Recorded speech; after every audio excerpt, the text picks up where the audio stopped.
Naam, karibu tena mtazamaji, ni kupasha yale ambayo yanajiri katika nyanja za kisiasa na katika mitandao ya kijamii siku ya leo. Jeshi la polisi limefunguka kuwa linaendelea na uchunguzi mkali dhidi ya wale wanaoeneza taarifa potofu au kuchochea machafuko au maandamano nchini Tanzania. Hii ni akiwemo mwanajeshi Kapteni Tesha ambaye jeshi la JWTZ hivi karibuni na jeshi la polisi limeweza kufunguka ya kwamba linaendeleza uchunguzi mkali dhidi yake na adhabu yake atakapopatikana na makosa pia imeweza kufichuliwa hadharani na kigogo huyu au mwanasiasa huyu maarufu kupitia mtandao wake wa kijamii wa X, ambayo amesema itakuwa adhabu kali sana kulingana naye. Je, ni adhabu gani hii atapatiwa Kapteni Tesha iwapo atapatikana na makosa au kukamatwa? Bonyeza alama like kisha bonyeza neno subscribe na alama ya kengele chini ya video hii kabla ni kutaarifu ripoti hizi kwa kina na kwa undani zaidi. Kapteni Tesha amejikuta katikati ya dhoruba kali kufuatia hatua ya kijasiri ya hivi karibuni na yenye utata ambayo imeteka hisia za kitaifa nchini Tanzania. Mchambuzi wa masuala ya kisiasa na usalama Fortunatus Buyobe ameelezea kuwa hali hiyo inaweza kuwa janga kwa Kapteni Tesha na ikamuingiza pabaya, huku akionya kuwa askari huyo ambaye anadai kwamba yeye ni mwanajeshi wa JWTZ lakini hili halijathibitishwa, anaweza kukabiliwa na adhabu kali iwapo atapatikana na hatia mahakamani ya kuvujisha taarifa za siri za kijeshi au kueneza taarifa za uongo kuhusiana na jeshi la JWTZ au kudai kwa njia ya uongo ya kwamba yeye ni mwanajeshi au kapteni wa jeshi hilo. Tukio hilo lilianza wakati Kapteni Tesha aliposambaza video wiki kadhaa zilizopita mitandaoni, hatua ambayo ilizua dhoruba papo hapo kwenye mitandao ya kijamii na kuibua maswali kuhusu mipaka ya uaminifu, nidhamu na usalama wa taifa, ambayo ilipelekea hadi jeshi la JWTZ lenyewe kuvunja ukimya na kuzungumza na kuweza kukanusha madai hayo, huku jeshi la polisi pia likiweza kutuma onyo kuhusiana na taarifa potofu kama hizo. Kulingana na Buyobe, hata hivyo, kupitia mtandao wake wa kijamii, hatua za Kapteni Tesha zinaweza kutafsiriwa kama kitendo cha uasi na hata uhaini chini ya sheria za kijeshi au sheria la taifa hili la Tanzania. Alieleza kuwa tabia ya nahodha huyo kukosoa au kufichua habari hadharani ambazo hazijulikani kama ni za kweli ama za uongo, akiwa bado chini ya kiapo cha kijeshi kama anavyodai kuwa yeye ni mwanajeshi, ni sawa na changamoto ya moja kwa moja kwa safu ya amri.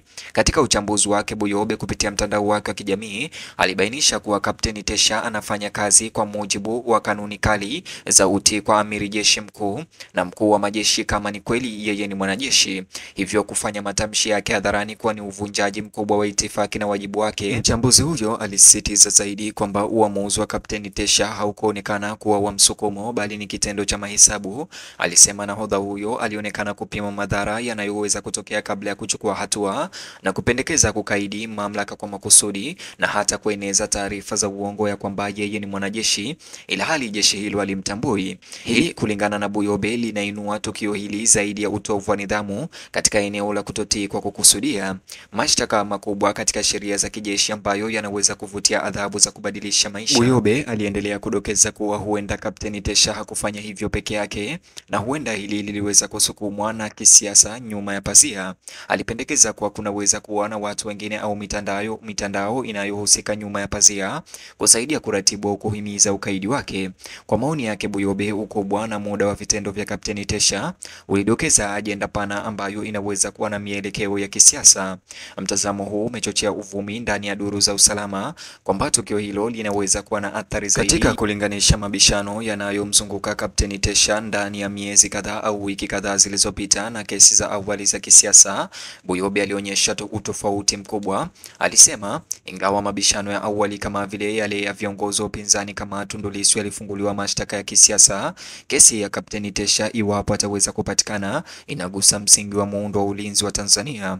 Afisa anayehudumu ama anayedai ya kwamba anahudumia JWTZ ambaye anadai ya kwamba kulingana naye aliyeapa kutunza usiri na ulinzi wa kitaifa, akijihusisha na kitendo kinachodhoofisha taasisi yake mwenyewe iwe kwa kweli au kwa uongo, anawakilisha ukiukaji ambao haujawahi kushuhudiwa katika historia ya hivi majuzi. Waangalizi wanasema iwapo madai dhidi ya Kapteni Tesha yatathibitishwa kuwa ya kweli na atakamatwa, adhabu inaweza kuwa kali sana zaidi ya uhaini. Chini ya kanuni za kijeshi za Tanzania, ukiukaji wa kiapo kama yeye anavyodai ya kwamba yeye ni mwanajeshi wa JWTZ licha ya JWTZ yenyewe kukanusha kwamba jeshi hilo alijihusishi kisiasa, ufichuzi kama huu wa kiserikali au hatari au vitendo vinavyoonekana kuwa vya usaliti vinaweza kusababisha kuachiliwa kwa njia isiyo ya heshima, kifungo cha muda mrefu kinaweza kumpata au hata mashtaka ya uhaini. Wachambuzi wengi wanaamini kwamba matokeo ya kesi hii yanaweza kuweka kielelezo dhahiri cha jinsi jeshi la JWTZ linavyoshughulikia upinzani na uvujaji wa habari potofu au kusonga mbele ambazo zinaenea katika mitandao ya kijamii. Wafuasi wa Kapteni Tesha, hata hivyo, wanahoji kwamba huenda vitendo vyake vilichochea nia ya kufichua maovu au kuleta uwazi ndani ya mfumo. Wanasisitiza kuwa video yake ambayo ilisambaa wiki kadhaa zilizopita, ingawa ina utata, inaweza kuwa na vipengele ambavyo vilistahili kuchunguzwa na umma. Wengine hata hivyo wanatupilia mbali mtazamo huu, wakisema kwamba jaribio lolote la kuhalalisha ukaidi wake hudhoofisha mlolongo wa amri na kuweka usalama wa nchi hatarini. Buyobe katika uchanganuzi wake hivi majuzi katika mtandao wa kijamii alionya juu ya athari pana za ukaidi wa Kapteni Tesha kwa maadili na nidhamu. Alibainisha kuwa mara mtu anayedai kuwa yeye ni afisa anayehudumu atakapokaidi kiapo chake hadharani, inaweza kuatia moyo wengine kuhoji mamlaka na uwezekano wa kuyumbisha muundo huo. Alitaja vitendo hivyo kuwa tishio sio tu kwa umoja wa jeshi bali pia kwa mshikamano na utulivu wa kitaifa. Kufuatia vitendo vya Kapteni Tesha, mijadala imezuka kote Tanzania hivi majuzi kuhusu uwiano kati ya uaminifu kwa serikali na wajibu wa kimaadili kwa ukweli.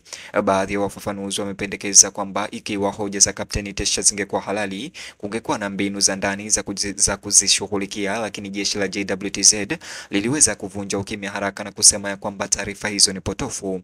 Serikali kwa upande wake imeweza kutoa tamko rasmi kupitia jeshi la polisi na hata jeshi la JWTZ ambao waliweza kuzima minong'ono hiyo ya hofu na kusema ya kwamba hakuna mtu kama Kapteni Tesha na jeshi la JWTZ halijihusishi kabisa ama haliegemei upande wowote wa kisiasa. Wataalamu wa usalama pia wametoa hofu kuhusu uharibifu unaoweza kusababishwa na taarifa potofu iliyotolewa kwenye video ya Kapteni Tesha. Iwapo maudhui yaliyofichuliwa yalikuwa na maelezo nyeti au maelezo ya kutia hofu, jeshi la polisi pamoja na jeshi la JWTZ limeweza kukaripia na kuweza kuonya video kama hizo ama watu ama Watanzania wanaosambaza video kama hizo katika mitandao ya kijamii bila kudhibitisha habari hizo. Buyobe hata hivyo na wachambuzi wengine wamehimiza uchunguzi wa haraka wa kisayansi ili kubainisha jinsi uvujaji huo ulivyo na ikiwa wafanyikazi wa ziada walihusika. Kwa sasa hatima ya Kapteni Tesha iko mikononi mwa mfumo wa kijeshi wa JWTZ pamoja na jeshi la polisi, huku uchunguzi ukiendelea. Kesi yake inafuatiliwa kwa karibu si tu na vyombo vya usalama bali pia na makundi ya haki za kiraia na waangalizi wa kisiasa ambao wanaona kuwa ni mtihani wa uadilifu wa kitaasisi wa Tanzania. Zimepita wiki kadhaa, Kapteni Tesha hajaweza kuonekana tena. Inawezekana ya kwamba ameweza kuingia mafichoni kwa sababu sasa hivi uchunguzi mkali unaendelea na atachukuliwa hatua kali. Mtazamaji, ni hayo tu, lakini ningependa kusikia maoni yako upande wa comment ama upande wa maoni chini ya video hii. Vile bonyeza alama ya like chini ya video hii, kisha bonyeza neno subscribe na alama ya kengele chini ya video hii upande wa kulia.